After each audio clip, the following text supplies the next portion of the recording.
Hello people, welcome to me Kolatala వారి అమ్మాయి. నేనైతే జగన్నాథ స్వామి రథయాత్ర చూడడానికి వెళ్తున్నాను పిల్లలతో కలిసి సరదాగా. అయ్యయ్యో, భక్తితో కూడా వెళ్తున్నా అండి. అదిగో దేవుని రథం ఊరేగింపునకు సిద్ధంగా ఉంది. చాలా పూజలు చేసిన తరువాతనే రథం అయితే స్టార్ట్ చేస్తారు. ఎంతో నియమనిష్టలతో పూజారి గారు పూజనైతే పూర్తి చేశాక రథాన్ని స్టార్ట్ చేశారు. ఆ దేవుని తనపై ఎక్కించుకుని ఊరేగించేది ఎప్పుడా అని ఎదురు చూస్తున్నట్టుంది రథం కూడా.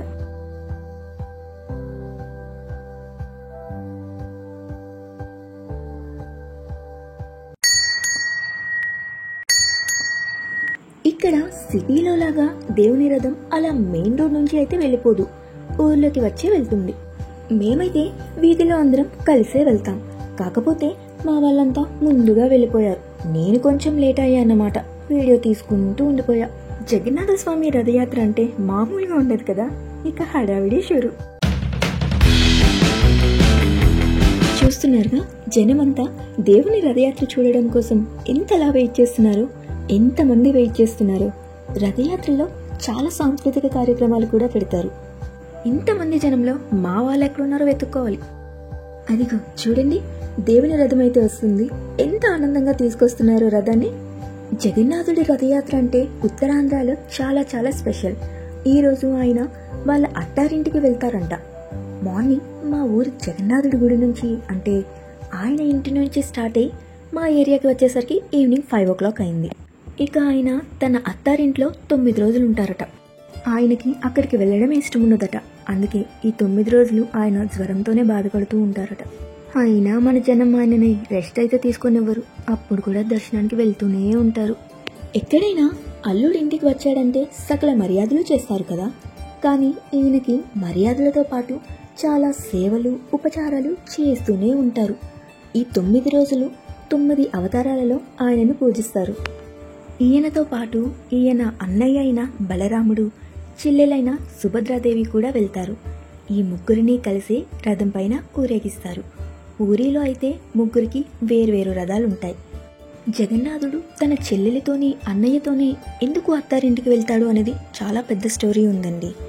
అది ఒక వీడియో చేసుకోలేమో, ఇప్పుడు చెప్తే చాలా లెందీ వీడియో అయిపోతుంది.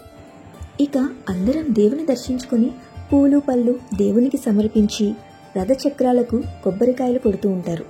చూస్తున్నారుగా ఎంత జనం ఉన్నారో.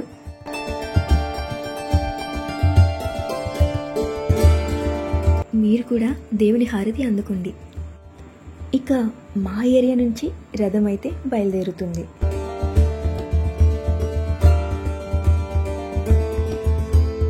ఇక వీడున్నాడే, వాడి ఎక్స్ప్రెషన్స్ చూసి భయపడకండి. ఆ వెళ్ళిపోతున్న ముసలావిడైతే వీడియో అనగానే కెమెరా ముందుకు ఎంత హ్యాపీగా నవ్వుకుంటూ వచ్చారు తెలుసా, స్వచ్ఛమైన నవ్వుతో. వీడైతే నన్ను అస్సలు వీడియో తీయనివ్వలేదు. ఉంటారు కదా ప్రతి ఇంట్లోని ఇలాంటి కోతొకరు. దేవుని రథం మా ఏరియా నుంచి వెళ్ళిపోయినా మీకోసం తర్వాత వీడియోస్ కూడా పెట్టా. జగన్నాథుడి రథయాత్ర అంటే హోలీలా అనిపిస్తుంది. కలర్స్ రాసుకోవడం, వాటర్లో డాన్స్లు వేయటం మా గవరపాలెం కుర్రాలతో మామూలుగా ఉండదు మరి.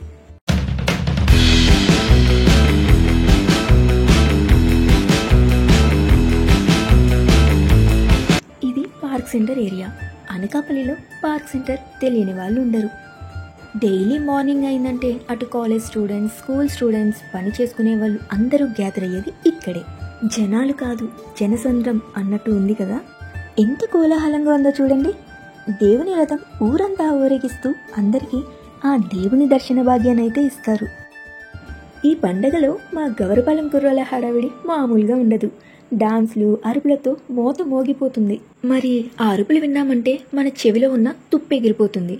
అందుకే మ్యూట్ చేసి మ్యూజిక్ యాడ్ చేశా. ఇక ఆయన అత్తారింట్లో కోలాటంతో ఆయనకి స్వాగతం అయితే చెప్తున్నారు ఈ బృందం. ఇలా ట్రెడిషనల్ వేర్లో కోలాటం వేస్తుంటే చూడడానికి 2 కళ్ళు సరిపోవటం లేదు. ఎంతైనా మన పద్ధతులు, కట్టుబాట్లు వేరే లెవెల్. సుభద్ర బలరామ సమేత జగన్నాథ స్వామిని అయితే గర్భగుడిలో పెట్టేశారు. సో మీరు కూడా ఆ దేవుళ్ళను దర్శించుకోండి. ఈ వీడియో నచ్చితే లైక్ చేయండి, షేర్ చేయండి, సబ్స్క్రైబ్ కూడా చేయండి. Bye bye.